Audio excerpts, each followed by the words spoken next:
Join the movement. Go all electric with Pure Electric.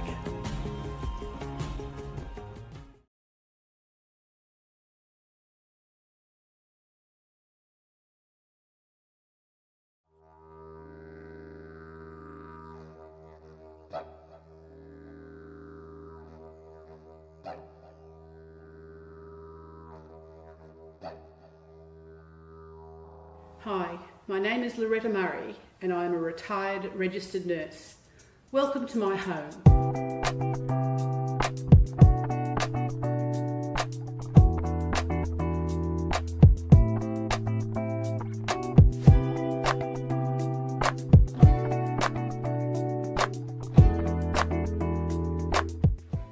I left a two-storey house with a pool and knew that moving forward I would need a much smaller, more comfortable house where I could indulge my love of permaculture and gardening, but in a manageable, sustainable and water-wise fashion.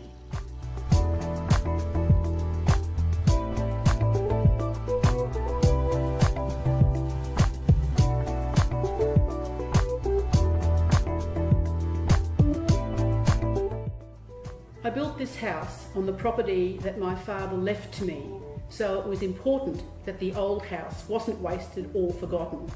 I have reused hardwood floor joists, the old bathtub, and his 1950s Parker furniture, lounge and dining, and I have reminders of him here and there, such as the garden sculpture in the front arid garden. I need to make sure that I'm able to afford the future as well, so the house is very well insulated and so comfortable without the need to use heating or cooling excessively. The north-facing living area has stackable low E 16mm toughened smart glass doors, which allows the sun to warm the thermal mass of burnished concrete floors in the winter, and when fully closed in the summer, reduces the heat gain. Louvered cross ventilation from the eastern sea breezes help cool the house as well. The western side has movable external louvers to increase or decrease solar gain as required seasonally, and native shrub plantings to assist cooling, which are both drought resistant and offer some form of pest resistance.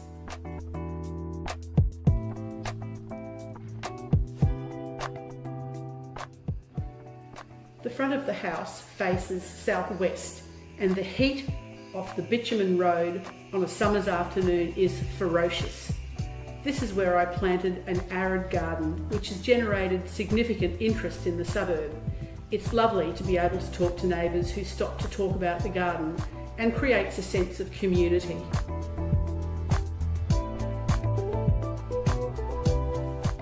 It was important to me to future-proof this house as much as possible. So I had it wired for 3-phase power to enable future EV charging and greater solar power feedback to the grid. I plan to get a solar battery and EV when these things are more accessible in real terms.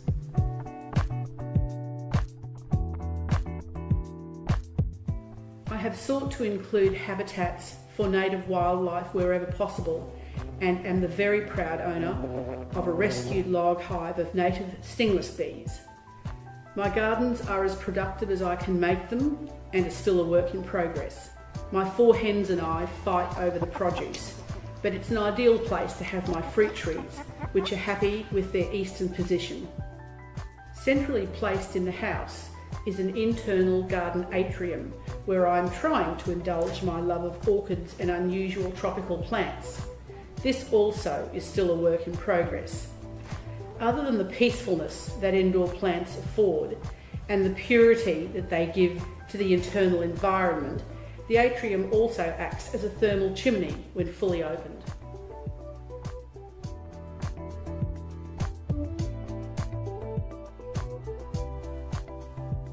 I have only one grandchild currently, but with future generations in mind, I was very keen to source and use low VOC paints, finishes and glues, which I've been successful in doing. Again, with the future in mind, I knew that at some point in the future I would need caring for. While not requiring this just yet, I included a studio apartment in the build. If needed, this can bring in a passive income, but currently my adult children often use it when they come to stay. I attempt to recycle everything.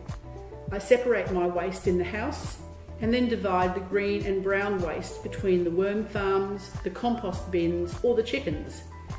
Everything recyclable goes into the recycling bin, or I take e-waste, batteries, old manageable electrical appliances to the local waste transfer station. I am concerned about what chemicals are used in homes on a day-to-day basis, so I make my own cleaners and using vinegars and bicarbonates of soda, to name two. I also like to make basic cosmetics using botanicals and clean organic compounds.